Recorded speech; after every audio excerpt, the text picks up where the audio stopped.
All right, everyone, welcome into tonight's edition of Wave News Extra here at 8:05 on your Thursday, September 18th. What we're looking at here are images we just got in at around 6 this afternoon. And you're seeing from the pictures, of course, what looks like this plane crash. At our last check, no one was hurt after this plane crashed into a home out in Western Kentucky. The call came in just at around 4 this afternoon, local time. The plane ran off the runway at the Mayfield Airport, hit this home on the south side of Kentucky 58 East. Part of the road is closed. At last check, we were told it would stay closed for the next several hours and probably will bear having an update to check in and let you all know what the status of the cleanup and the investigation is. The FAA did tell us the aircraft is a Cessna. It's a 2013 52.5C. So that's the model you're looking at again in the slideshow of the pictures.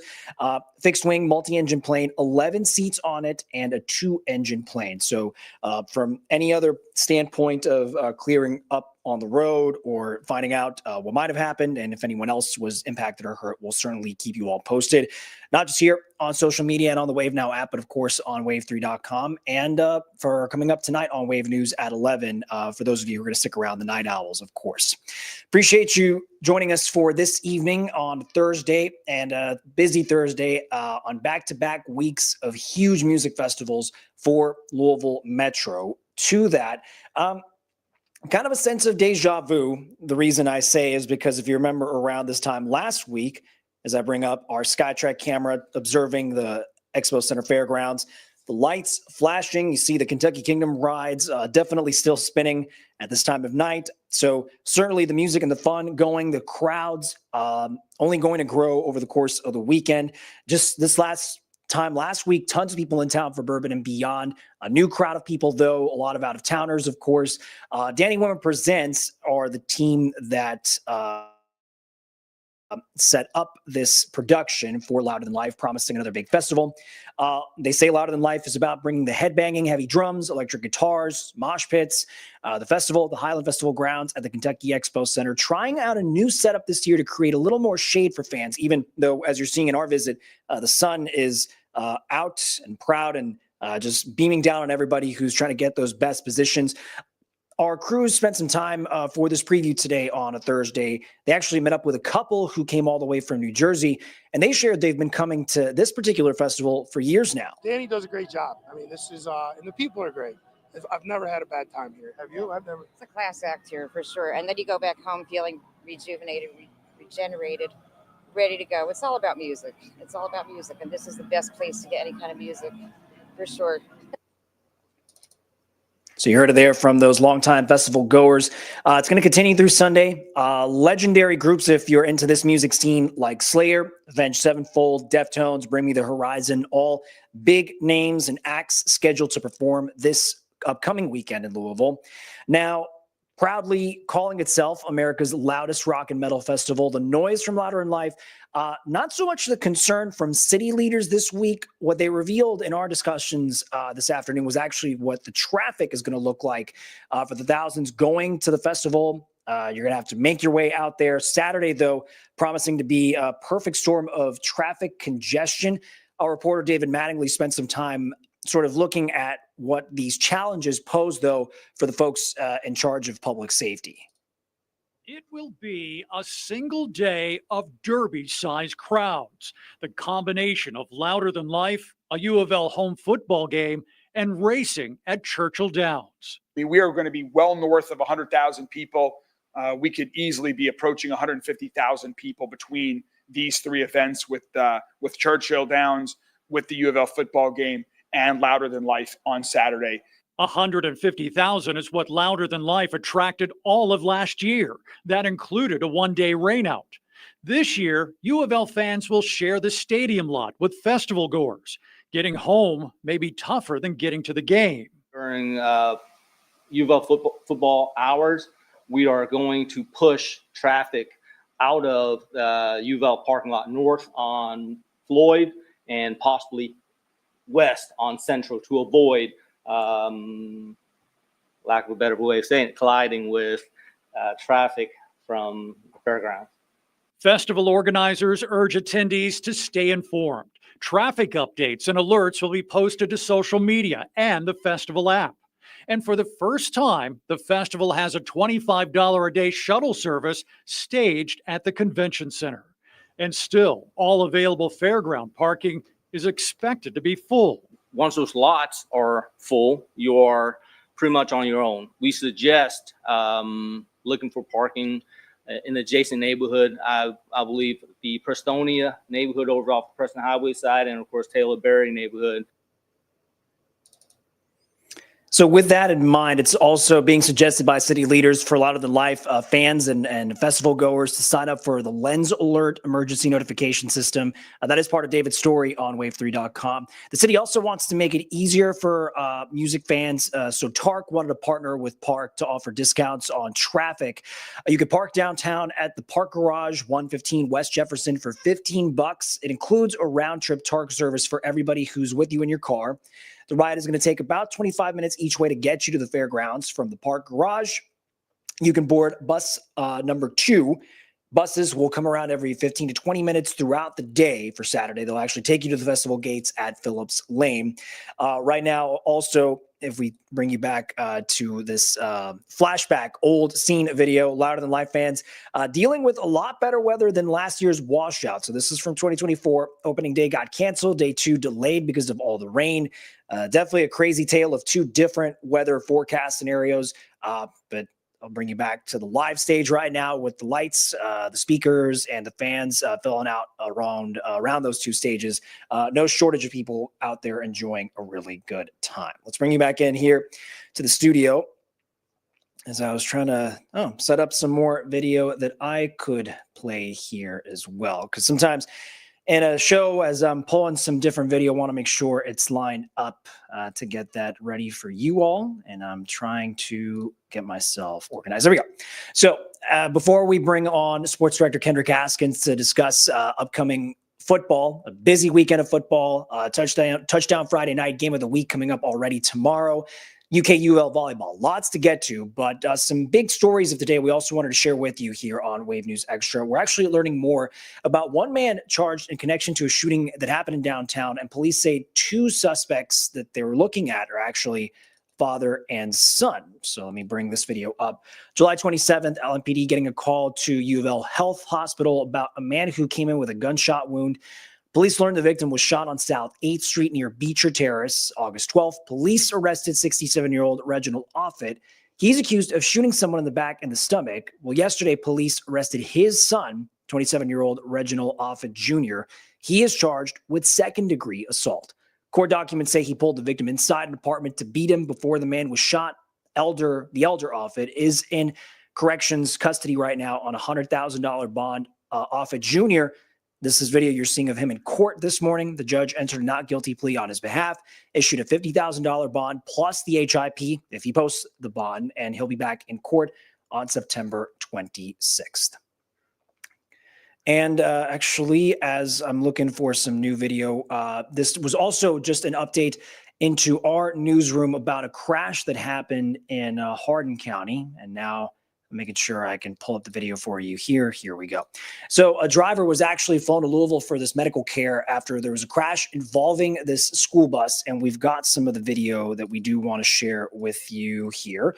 It happened yesterday at the intersection of Patriot Parkway and Rineyville Big Springs Road. So the Hardin County Sheriff's Office telling us a car was coming down Patriot Parkway.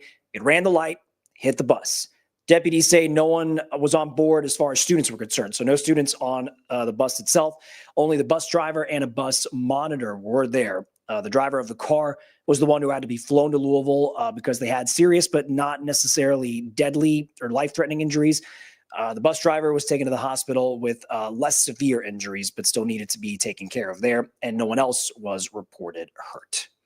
Okay. The story I wanted to share with you all from our Wave News reporter, Alina Noakes, before we bring in our Kendrick Haskins. So prosecution for what are called handgun conversion devices, they could be coming at the state level. So Alina Noakes is explaining in this report, one Louisville lawmaker sees this as one way to continue in the push back against a violent crime, even though this is already a law on the federal level. The idea this ban could also bring prosecution on the state level has already created a bit of debate around what it could mean, though, for Second Amendment rights. So here's Arlena Noakes. These aren't gunshots deemed legal in the U.S. But with anything illegal, that hasn't stopped anyone from getting their hands on them. Handgun conversion devices, also known as Glock switches, can be made with a 3D printer, changing a perfectly legal handgun into a machine gun. Right now, only the federal government has the power to prosecute Kentucky cases. The state doesn't have its own law. Representative Jason Nemes wants to change that. This doesn't change that at all. It's illegal to have this device today. It'll be just as illegal, no more so, once we pass this, if we pass this bill.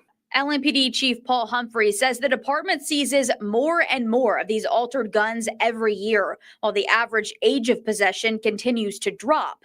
But they have to rely on the feds to prosecute the cases, and they don't always choose to. It is inherently an offensive tool that is not meant to be accurate. And that is part of the issue with this, is that people pull the trigger once and they might know where that first round is going, and they have no clue where every round after that goes. But the change would be up to lawmakers, and right now they appear split on whether it would impact any Second Amendment rights. At the most simplistic, bare bones minimum level, I view this as new and additional gun control, and I have some issues with it. I'm opposed to it. I think our energy is better spent actually expanding this right to self-defense rather than imposing further restrictions that are already illegal at the federal level. And I do not think that any stretch of the imagination that we can consider this a violation of Second Amendment rights at all. This is just simple common sense legislation. So that's from Marlena Noakes. Now, if this proposal passes, possessing one of the conversion devices would be considered a Class C felony, carrying a 5 to 10 year penalty. But it's still in the early stages, not an enrolled bill as of yet. We'll see if it becomes one when the 26th legislative session begins. Appreciate you sticking around with us. We're going to take a quick commercial break. Coming up after that, our sports director, Kendrick Haskins, is going to break down some stories out on the volleyball, on the court, I should say, on the court and on the football field that we'll want to break down here in studio. So hope you stick around for more of tonight's Wave News Extra.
All right, everybody. Yeah, that was us getting ready as I have to be ready to make sure Kendrick Haskins' time is not wasted here in the Wave News Extra studio. Never wasted my time. Always appreciate him. Here it is, 8:19. Lots of stuff going on. And as I'm looking up some of the video here because there's a folder and we're starting looking at some of this, Kendrick. Normally, when I want to bring you in, it's to discuss so much of the volleyball fun. or not even volleyball. I'm getting ahead of myself and thinking it's the football fun. Right. But so just as I'm looking through some of the video here, what are some things going on your radar that I think a lot of folks tuning in right now are thinking about some really fun stuff in the sports Of world? course, right now, UK and U of L are playing in volleyball at the KFC Yum Center. UK's number 6 in the country. U of L's number 3.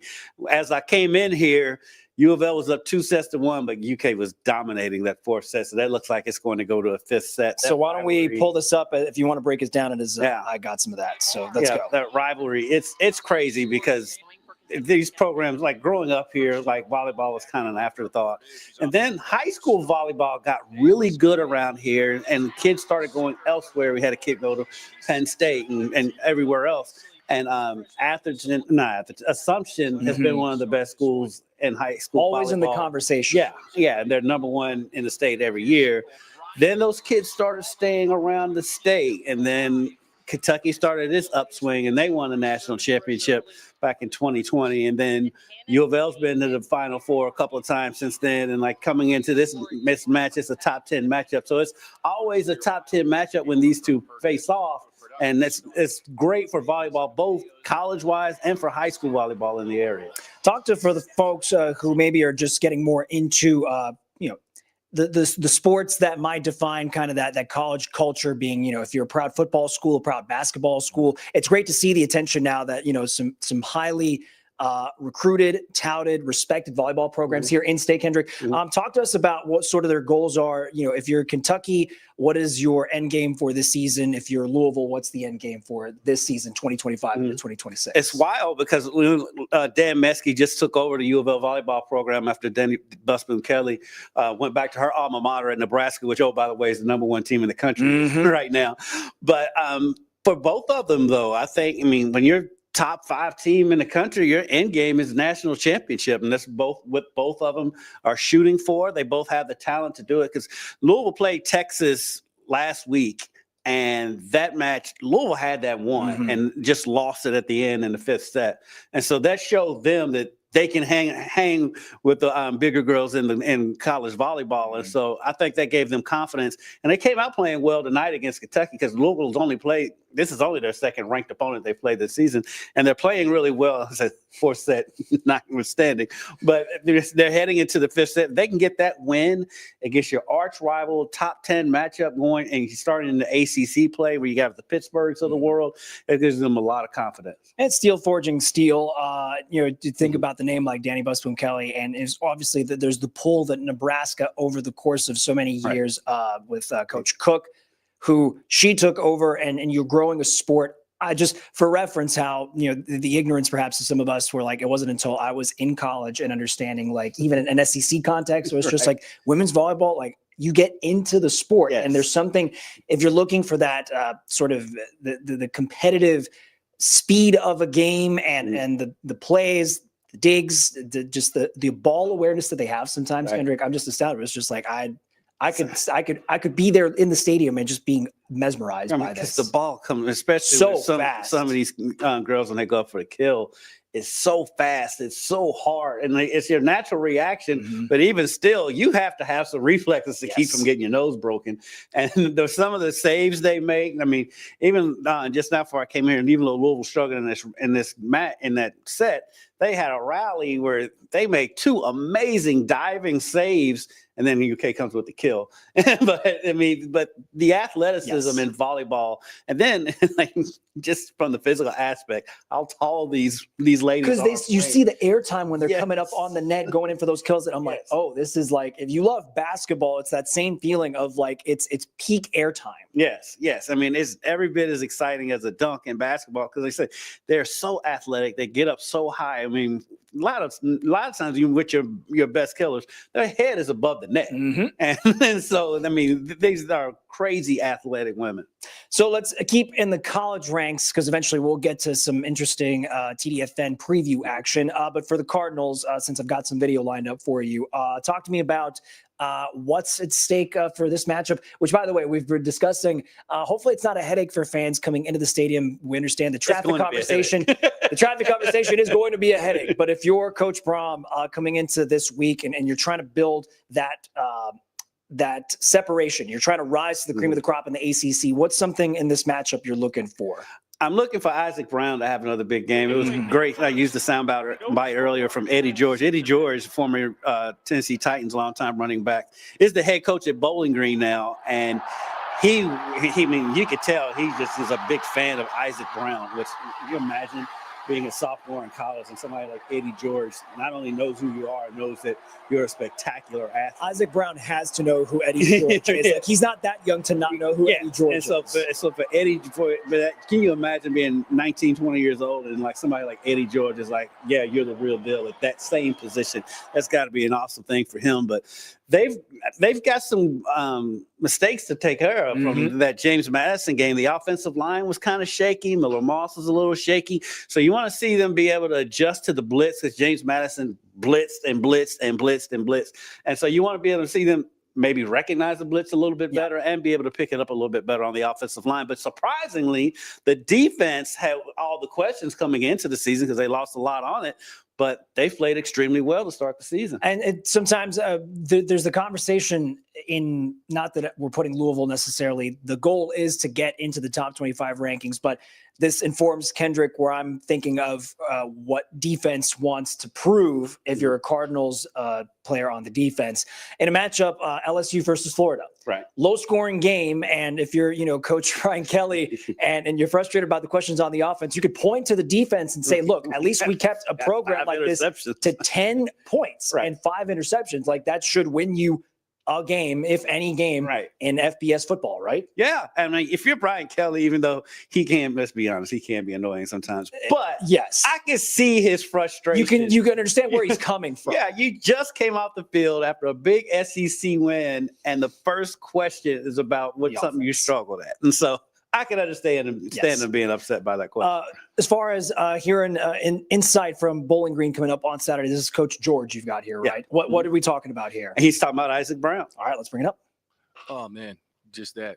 You give him a seam, listen, like Gail Sayers used to say, all he is 16 inches of daylight. That's all he needs. It's just 16 inches. And he's explosive. He can make you pay. It sounds like he understands the running game is as dangerous as advertised, Kendrick. When you're brought up in the same conversation as Gail Sayers, you're doing something right in life. Gail Sayers. And I don't know if I was having this conversation with you. Maybe this is shades of deja vu, or I was talking to Dusty about this too, where it's like credit obviously to Brown for taking advantage of those gaps. But the ones creating those gaps are the O-line and saying, like, if you're Coach Brown, proud of the fact that, like, look at the double punch you are giving us so that Miller Moss, if he needs to clean some things up, it's like, okay, run the play action, dust off those cobwebs if it's about making those accurate passes. But Isaac Brown, if you just take those seams, you're good for 2 or 3 touchdowns in a game. Right. And it's one of those things where they make each other look good. The offensive line, they create the holes, create the seams. Isaac Brown looks good. Or if the offensive line doesn't make that much of a seam, but all he needs is a little bit, he makes the offensive line look good. So it just shows that teamwork makes the dream. And it just squeezes right through. All right, so we'll circle back in because guess what? TDFN season is not done, even though it feels like we've been discussing so many awesome highlights, historic matchups, discussing even some teams who, for the couple first weeks of the season, Kendrick, they were playing on neutral turf. It was not home turf for some of these schools. And in fact, one we're going to talk about the highlights here for male football is going to feel probably a little special this week to know that like, this is where we should be. They're finally their home opener, which is wild to say in the 5th week of this. We're already in the 5th week of high school football, which is wild. But your 5th week of the season, you're finally getting a home game. And the turf is finally down at Maxwell Field. They're going to be super excited. What's even crazier, see, Mayo practices on this dusty practice field that's behind the stadium. And Coach had a good soundbite about it last night. He was talking about, we've been putting lines down on that dusty field for 16 years, so it'll be nice not to have to worry about doing that anymore. Does it sound like Coach was well over and tired of the prior facilities? You cannot blame him. And so it took a while for the field to get down, I'm sure, because of all the rain we got in the early spring. That's what set everything back. But then again, at the same time, your home opener is against a juggernaut in Trinity. Trinity should be undefeated. They blew that game at Elder, earlier in the season. Not Elder, but up in Cincinnati. And then Cincinnati Moeller, right? Cincinnati Moeller. Elder plays St. X this week. But they blew that game, and they got out on Carmel last week, and Coach was talking about it when I talked to him on Tuesday, that they kind of slacked off in the second half. So that's what Trinity's working on, is finishing games. They'd already been behind once. You don't want it to do it twice against a male team who has struggled. Their offensive line is very young, and so they're still kind of getting their way, coming off a bye. I think it's going to help them a lot. And you want to be able to put this team away, because Trinity should win this game, but male can always be dangerous because of their scheme. The soundbite, perhaps, discussing male football. We got Coach. What are we Coach discussing Wolf, here? he's talking Coach about Wolf? the offensive line. All right, let's bring that up. There's no magical formula. It takes time. It takes reps. And they're getting thrown into the fire against a Ballard defense, against a St. X defense, and now against a Trinity defense. And it's just going to be tough sledding. Almost would say Coach is kind of describing the process like you're baking a dish or you're slow cooking barbecue. Like you have to give this time. Yeah, and he's right. When you have such a young offensive line like they do, it's going to take a little bit of time. Coach is one of the nicer guys you meet. The funny thing, him and Dusty have this relationship. It's weird, because like half of the interview is just them shooting the breeze. But it's just like, wait, are we talking football, guys? Yeah, they just talking football. Then they get into the interview, and some of these coaches around here, I mean, they're funny like that. Trinity's coach, he always messes with me whenever I go out there. Coach Jay Cobb, get out there, and he's like, "Oh, you'll come out for male. You haven't come out before that." I was like, "Well, you played Indianapolis, a team from Indianapolis, and a team from Cincinnati." He's like, "How about play some local teams?" It's like if you give me some guys that the other fan base is going to care about what school you're playing. Oh, and I can talk to them when I have a draft for 2 hours. Distance makes a difference. So as far as males matchup will be something really fun. By the way, a reminder, not that you needed from me necessarily, but Kendrick, Dusty, the TDFN crew are going to be hard at work tomorrow night to get you the best highlights in studio. So much fun to have to wind down on Friday night. Is there, if you had to pick a second game, maybe the one you're going to go to, unless you're heading to the male one, Kendrick, but is there another matchup you're particularly interested coming up tomorrow? Elder at St. X will be interesting. Oldham County at South Oldham will be super interesting. And anytime Collins plays with their quarterback, Gooden, they're fun to watch. He's following in his footsteps of his older brother who plays basketball at Bellarmine now. He's phenomenal. They both have been phenomenal at college. So whenever they step on the field, it's going to be fun. Seems like they're the box office blockbuster type of players. Yes, Cade Gooden. Is it too early? What year is Gooden, by the way? Cade is I want to say he's a junior. Okay, so is this the kind of player, if you're a bigger program and, in this new age of how you're recruiting players, but to say, have you talked to Gooden's coach about there's interest, and the reason is you've probably seen his name come up on the TDFN Player of the Week already several times. Yeah, pretty much almost every. So if you're a player like him and your coach, are these expectations that you're going to have, competition from in-state schools and out-of-state schools for that kind of talent? But the thing that about Cade, because I'm thinking about his older brother at Bellarmine, they put up similar numbers. His best offer coming out of high school football wise was Army. He was going to go play football at Army and then decided he was good enough basketball player to go play D1 basketball at Bellarmine.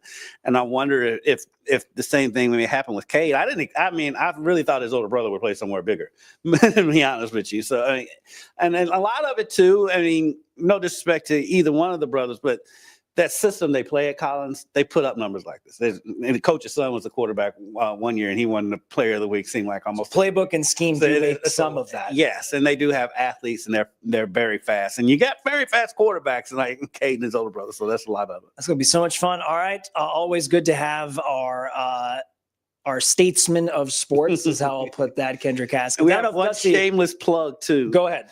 Indiana is playing. They're hosting Illinois on Saturday, right here on Wave 3 and NBC. Oh, how could I forget that? And you're talking about two programs that kind of want to separate themselves and kind of stay alive at this time of the season in the top 10 of the AP top 25. Right. Yeah. Illinois is number 9. Indiana's number 19. Illinois played a tougher schedule so far this season. Let's be honest. Indiana State. Don't tell me that helps build their strength of schedule argument at the end of the season. They will not have a strength of schedule argument at the end of the season with the non-conference. Their conference schedule is pretty difficult, but their non-conference schedule leaves a lot to be desired. All right, Indiana, Illinois. I can imagine some of you folks watching, maybe you're Hoosiers who are going to want to tune in. So make sure to join us. That's happening. What's time is kickoff on Wave? It's 7. And before that, Notre Dame is leading into it. So it's all Indiana all the time on Wave on Saturday. It's a football Saturday for us, but what more could we ask for? That's what we're here Always good to have our Kendrick Haskins. We're going to take a quick break, folks, and be right back with more of today's stories and things we want to share with you on tonight's edition of Wave Extra.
All right, folks, welcome in. 8:37. Thanks for tuning in, by the way, on the free Wave Now app and on our different social media, Facebook, YouTube, Twitch, X.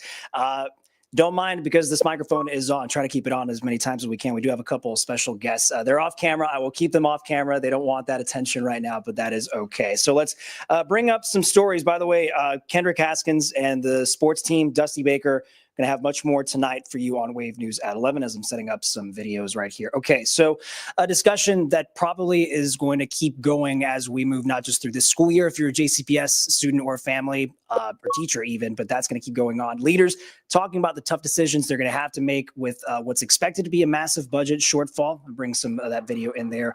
You've heard us bring up those reports, $188 million deficit. Board members are calling it, quote, depressing, disheartening.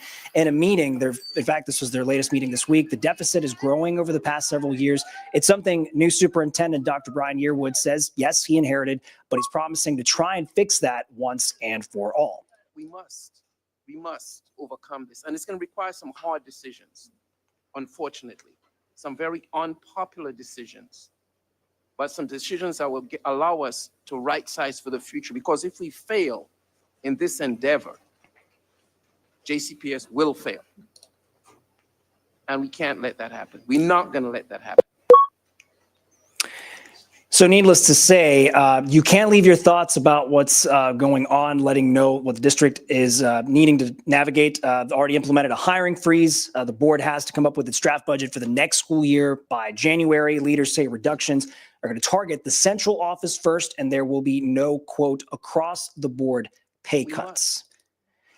All right, moving on to more stories. Members of the community, of course, having time to weigh in on a project that's meant to redesign Louisville's Belvedere. This is a Reimagine the Belvedere listening session, the most recent one from this week at the Kentucky Center for the Arts. The meeting started with its update on the design for the project. Metro leaders say they want to transform the place into something that blends architecture with nature. Some of those ideas, they're looking to create what they call flexible spaces, holding multiple types of big events, And at this latest meeting, project leads talked about what kind of feedback they're looking for from the people who are going to use these And some spaces. people thought, oh my God, that's just what the city needs. We need to think big and do things that other cities do, and this is going to put us on the map.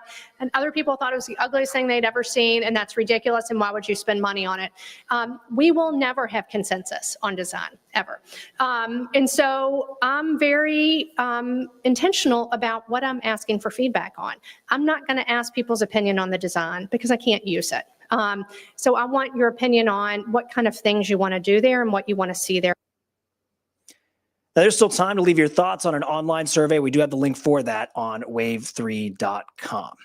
And more input sought from the neighbors out there. Givaudan's preparing for its demolition, and the Clifton community invited to talk about what they want to see happen at the site. So we did check into the latest listening session. This was yesterday, about the future of the site at the United Crescent Hill Ministries on State Streets. Metro Council member Andrew Owen talking to us, saying that he wanted this meeting that just happened and any future meetings to be a space where the community can openly talk about what they want to see happen after the building is demolished. Givaudan executives say they've picked their contractor to demolish what's left of the exploded building. Remember, that explosion killed those 2 workers back November 12th of last year. And as of last check, Givaudan is still waiting on the permits to begin its demolition work. All right, bringing you up to some more video, if I can make sure click there. So a lot of conversation and reminders back when the big Powerball jackpot was still in play, no longer the case, but a Louisville couple did win a $225,000 prize playing the Kentucky lottery. They chose to remain anonymous in trying to cash in their prize. They say their personal set of numbers helped them get the prize from the Kentucky Lottery Cash Ball 225 game. The couple says we'll take home the after-tax total amount, which is $162,000. Still quite a significant amount of money to have won in this game of chance. They plan to make some renovations to their home and buy a new car. Let me bring you back into the studio for a decision that, of course, folks who've been monitoring what the Federal Reserve might or might not do in the conversation of setting those different points for interest rates. Well, what the Federal Reserve decides about interest rates can affect everything from your mortgage to your credit cards. In the end, what does it do for us in a day-to-day sort of sense for the kind of purchases and economic decisions that we all might make? Well, in this Watching Your Wallet, consumer investigator Carice Jackman is breaking down what the day-to-day impact means. The Federal Reserve is the nation's central banking system, the most powerful economic institution in the U.S. But many consumers don't realize how its moves affect their daily lives. What exactly does the Federal Reserve do? The Fed controls the price of money, and they use interest rates to as the sticker for that. So if the economy is weak, they will lower interest rates to give the economy some juice. If the economy's running a little too hot and inflation is an issue, then they will raise interest rates in an effort to slow the economy and get that inflation under control. Greg McBride, chief financial analyst at personal finance company Bankrate, says the Federal Reserve trimmed interest rates late last year, but has kept them steady this year while monitoring trade issues and the broader economic impact. So if I'm a consumer and I'm looking at this and I'm a little bit nervous, like, should I invest in a home? Should I make any kind of investment at this point in time? I guess, what should I know? When it comes to something like buying a home, job security really has a lot to do with whether or not people have the confidence to take the plunge. High home prices and high mortgage rates are a real barrier to affordability, but even a sharp decline in mortgage rates wouldn't do a whole lot for housing if it came in the context of a much weaker economic environment with rising unemployment. McBride says whether rates go up or down, the smart move for most consumers is to tackle high-cost debt like credit cards or home equity lines and boost savings so you're ready for whatever the Fed decides next. If you're in a situation where you pay down that high-cost debt and you boost your emergency savings, you're then better positioned to weather whatever the economy may throw our way. With this Watching Your Wallets, I'm Carice Jackman. We're here at 8:44. Time for another check at the live show at Louder Than Life happening right now. I wish I had the lineup to double check which act this is. So maybe I will do that once we come back from this commercial break to let you all know what fun it is the crowd is having out there right now. So we are going to take that quick commercial break for one last go around of tonight's breakdown of stories on Wave News Extra.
All right, folks, welcome back in. 8:46 on tonight's edition of Wave Extra. A different vantage point for the lights as far as those are concerned. I did have time to check over this commercial break to let you all know that I have the lineup up on my phone for Louder Than Life on this Thursday.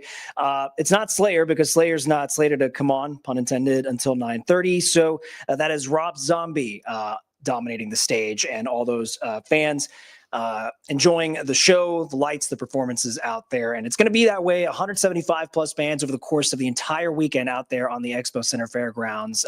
Busy, to say the least, of course, throughout the rest of the weekend. All right, so looking to some stories as we wind down this latest hour. Tennessee Distillery, they want to open up a new location right here in Louisville, and here's a sneak preview of that. They're called Nashville Barrel Company, making their home in Nulu. They're going to move into the building that's being currently held by the Nore Bar on East Market Street. It's a popular karaoke spot, but it announced it's going to permanently close October 19th. The building was sold to new owners. Nashville Barrel Company is featuring a tasting bar, as well as its own bottle shop, and what they say is a space for hands-on, intimate experiences in a distillery.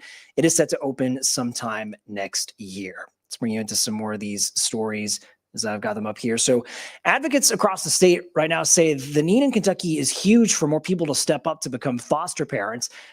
It became a mission of the 2025 Miss Kentucky, who knows firsthand what children in this situation experience. This morning, Ariana Rodriguez was part of a special conversation with Stepstone Family and Youth Services. They're an organization connecting children who need homes to families who care enough to give them one. Rodriguez spent part of her childhood in foster care. She shared part of her personal journey navigating the system to being crowned Miss Kentucky, and the goal for her is to empower Kentuckians to become foster parents.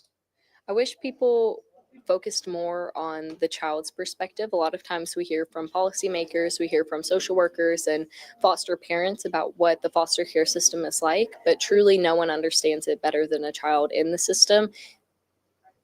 According to the Cabinet for Health and Family Services, there are more than 8,600 children currently in foster care in Kentucky. If you'd like to help, Stepstone says they have a crew of people available to assist you 24/7. You can reach out at stepstoneyouth.com. Let me bring me back into the studio here. A reminder that today was not just any other Thursday either. It was an opportunity for so many people to donate to their favorite nonprofit groups and organizations. This was part of Give for Good Louisville. This year, at our last check that I was able to pull some of this information, a record number of groups participating for the city's largest day of giving. Remember, since launching in 2014, Give for Good has raised more than $70 million for area nonprofits. Last year alone, in fact, nearly $10 million in donations given to these multiple groups.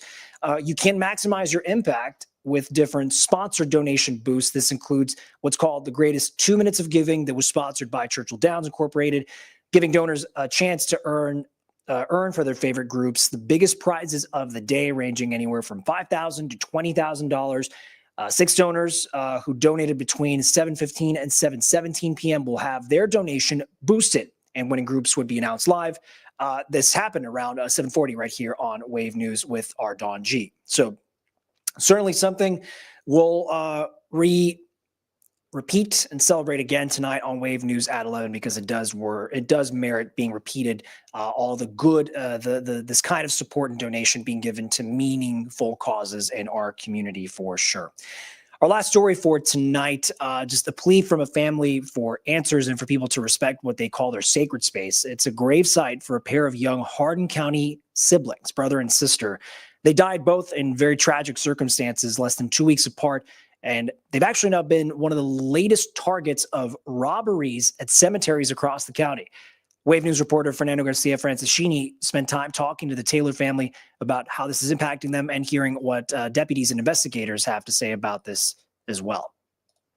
It's been 11 years since David and Tanya Taylor lost their 2 beloved children, and now their children's final resting place is one of the latest targets in a string of vandalism in Hardin County cemeteries. What happened 11 years ago was bad enough, but something as silly as this is beyond reason. A golden medallion with the faces of Bryce and Breonna Taylor and 12 notches representing the 12 days the inseparable siblings spent apart, now gone from their gravesite. It's just unbelievable. Why anybody would want to do something like that. Breonna died on June 23rd, 2014, after she was hit by a drunk driver. Less than 2 weeks later, Breonna's older brother, Bryce, died when he was hit by a deer while riding an ATV. The Hardin County Sheriff's Office says this incident is one of several cemetery vandalisms across the county. I can't imagine anyone stooping so low to steal or damage, vandalize a cemetery. Sheriff John Ward says vandalizing a cemetery is a Class D felony, which can mean up to 5 years in prison. He says he intends to find the people responsible for these robberies, and the Taylors would also want to see these people caught for destroying the place they call their heaven. You could ask me for anything. I'd give you anything off my back. Just don't steal from me, especially something as sacred as this. This is my children's. The Hardin County Sheriff's Office is asking anyone with information on these vandalisms to call law enforcement. Reporting in Hardin County, Fernando Garcia Franciscini, Wave News. All right, thanks to Fernando for that report. A reminder, as breaking news, updates, stories come in, and our reporters are not just, putting the work for the video to share with you in the afternoon. That's also being put up on our website, wave3.com. And again, it's an excellent resource. The top stories, Alina's report you might have seen earlier this hour about the debate over these gun modification devices, the Glock switches as they're referred to. But all the top stories, you can scroll down and just look at the list of today's reports, not just from our own team, but all the different stories impacting us in Kentucky, Southern Indiana, and well beyond that, of course. Let's bring you back into the studio. A reminder, you can always connect with us, whether that's through Facebook, YouTube, Twitch, X, through the Wave Now app, by email, all the myriad of ways. If there's a story, something that you want us to make sure we're staying on top of, or maybe we just need to dive a little further to get to the story, the heart of it, reach out. That is what the Wave News team is here for. You're going to hear tonight on Wave News at 11 from our Logan Perrone and our Julia Richardson about the stories they've been putting together for us this evening. Chief Meteorologist Kevin Harnett letting us know for the folks enjoying not just Louder Than Life right now, but heading into the weekend, we're on the warmer side, and just understanding what that entails, just to be ready and enjoying the weekend ahead for sure. Appreciate your time. We're going to leave you with one last look at the Expo Center Fairgrounds and tonight's latest showcase of Louder Than Life. Appreciate you joining us. I'm Jose Sosaya for Wave News Extra. We'll see you back here tomorrow night at 8:05.